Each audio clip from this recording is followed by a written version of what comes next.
శ్రీగురుభ్యో నమః. హరి ఓం.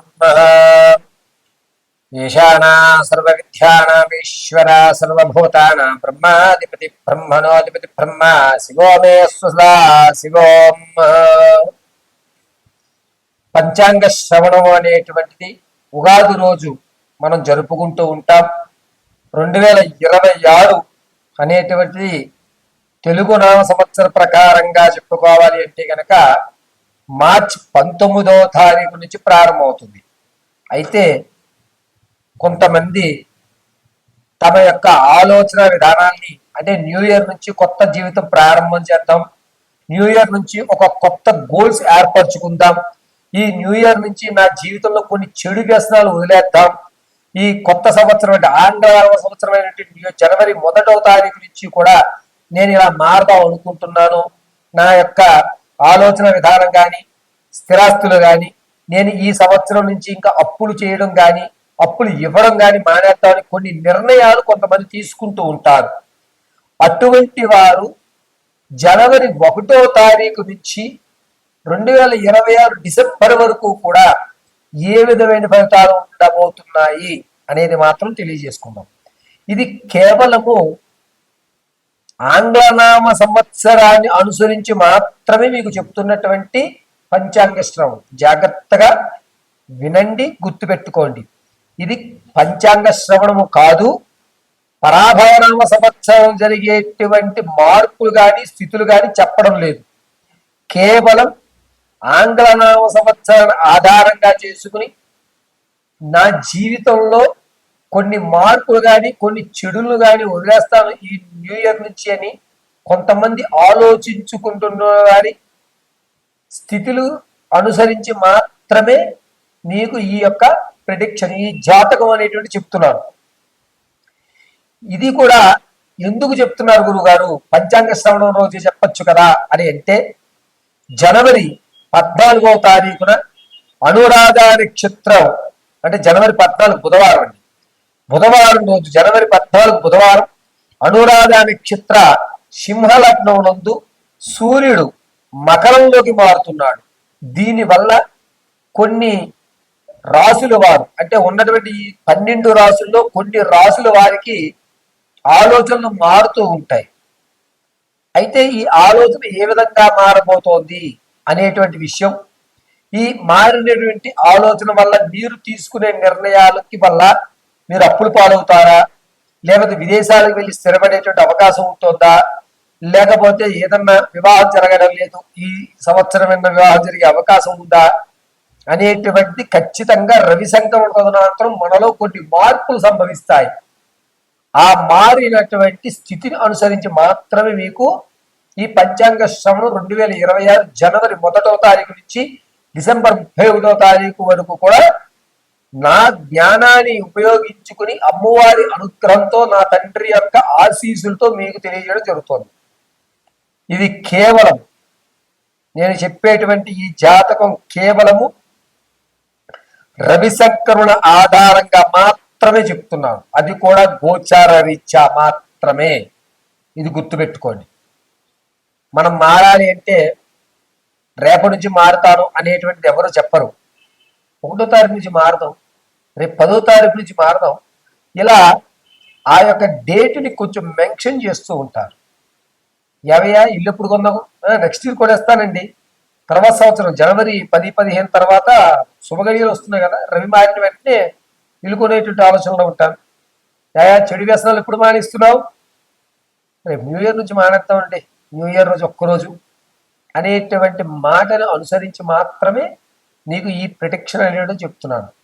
అయితే 2026 మార్చి 19వ తారీఖు గురువారం నుంచి పరాభవనామ సంవత్సరం వస్తుంది కాబట్టి దాని ముందులో మీకు పంచాంగ శ్రవణం చేసి గ్రహణాలు ఇప్పుడు వస్తున్నాయి, ఎన్ని గ్రహణాలు ఉన్నాయి, ఈ గ్రహణాల్లో ఏ రాసుల వారికి ఇబ్బందులు కలుగుతున్నాయి, రాజు మంత్రి సైన్యాధిపతి శయ్యాధిపతి షష్ఠమాధిపతి ఎవరు ఉన్నారు, వారి యొక్క ఆలోచన విధానాన్ని బట్టి పరాభవనామ సంవత్సరం ఏ విధమైన మార్పు జరుగుతున్నాయి అనేది మనం రానున్న రోజుల్లో అంటే మార్చి 1వ తారీఖున తెలియజేసుకుందాం. ఇప్పుడు కేవలము ఆంగ్లనామ సంవత్సరం ఆధారంగా జనవరి 14వ తారీఖు బుధవారం రోజు అనురాధ నక్షత్రంలో సింహలగ్నంలో సూర్యుడు మకరంలోకి మారడం అనేటువంటి దాన్ని బేస్ చేసి మాత్రమే గోచార రీత్యా మీకు ప్రిడిక్షన్ చెప్పడం జరుగుతుంది. ఇది కేవలం గోచార రీత్యా మాత్రమే. మీ వ్యక్తిగతమైనటువంటి విషయాన్ని తెలుసుకోవడానికి కింద స్క్రోల్ అవుతున్న నెంబర్ సంప్రదించండి. ఇలా సంప్రదించి date of birth, time, place of birth మాకు వాట్సాప్ చేయడం, దాన్ని అనుసరించి మీ పూర్తి జాతకాన్ని వివరించడం జరుగుతుంది.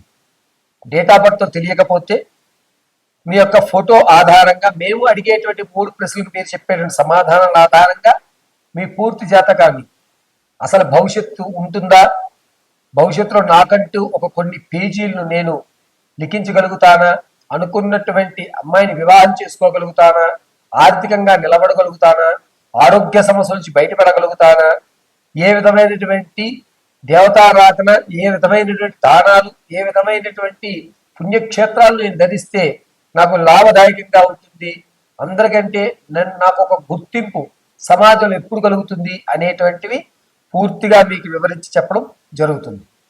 తులారాశి వారు 2026 జనవరి నుంచి డిసెంబర్ వరకు కూడా జరిగేటువంటి ఫలితాలన్నీ కూడా జనవరి 14వ తారీఖు బుధవారం రోజు సింహలగ్నంలో అనురాధ నక్షత్రయుక్తంలో రవిస్థానం మకరంలోకి మారడం వల్ల అనూహ్యమైనటువంటి మలుపులు చూస్తూ ఉంటారు.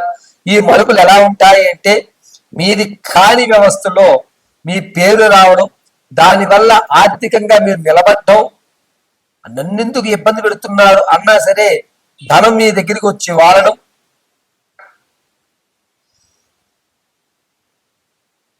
ధనం మీ వద్దకు వచ్చి వాడడం, ధన వ్యవస్థ నిలబడడం అనేది జరుగుతుంది. అప్పుడు పూర్తిగా తీసివేస్తుంటారు. ఆగస్టు 8వ తారీఖు నుంచి మీకు కలిసి వచ్చేటువంటి యోగంగా చెప్పొచ్చు.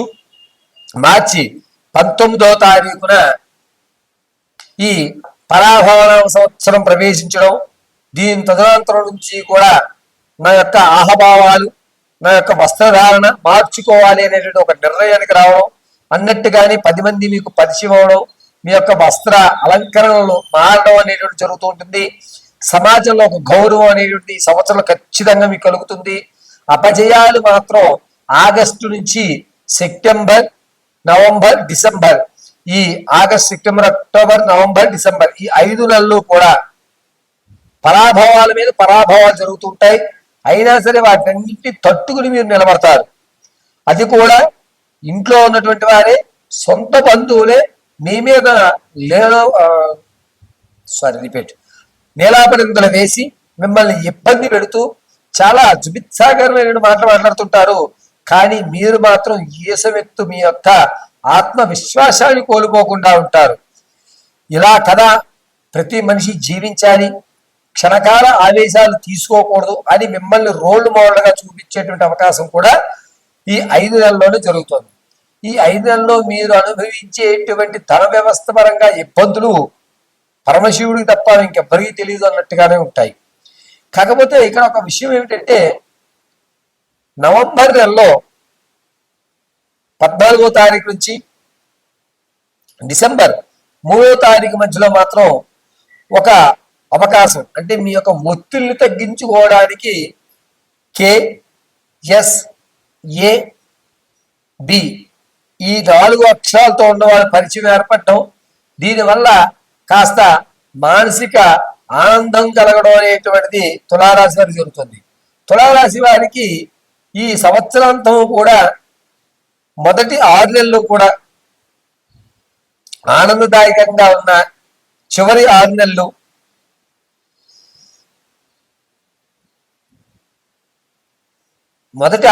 కూడా ఇబ్బందిదాయకంగా ఉన్న, చివరి 6 నెలలు ఆర్థికంగా మానసికంగా ఇబ్బందులు కలిగేటువంటి అవకాశం లభిస్తోంది.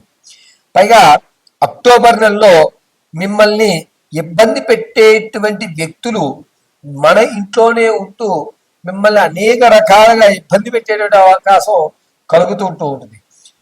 విలువైనటువంటి వస్తువులు, కార్లు కానీ, వాచి కానీ, బంగారం కానీ, వెండి కానీ, పొలాలు కానీ, స్థలాలు కానీ, వేటినన్నా సరే తక్కువ మొత్తానికి మీరు దారాదత్తం చేసేటువంటి అవకాశం అనేటువంటిది అక్టోబర్ 21వ తారీఖు నుంచి నవంబర్ 18వ తారీఖు మధ్యలో విలువైనటువంటి ఆస్తుల్ని మీరు పోగొట్టుకోవడం అనేటువంటి జరుగుతూ ఉంటుంది. తులారాశి వారు ఆరోగ్యం విషయంలో చాలా జాగ్రత్తగా ఉండాలి. సైనీస్కి సంబంధించి కానీ, ముక్కుకు సంబంధించి కానీ, లేకపోతే గొంతు వ్యవస్థలో కానీ కొన్ని ఇబ్బందులు అనేటువంటివి ఎక్కువ కలుగుతూనే ఉన్నాయి. తులారాశి వారు ఈ సంవత్సరాంతము కూడా ఏదన్నా గ్రామ దేవత కానీ లేదా పోచమ్మ దేవుని ఆరాధన చేయడం అనేటువంటిది చాలా అనుకూలమైన వాతావరణాన్ని మీకు ఆ భగవతి పరమేశ్వరి మీకు కలగజేస్తూ ఉంటుంది.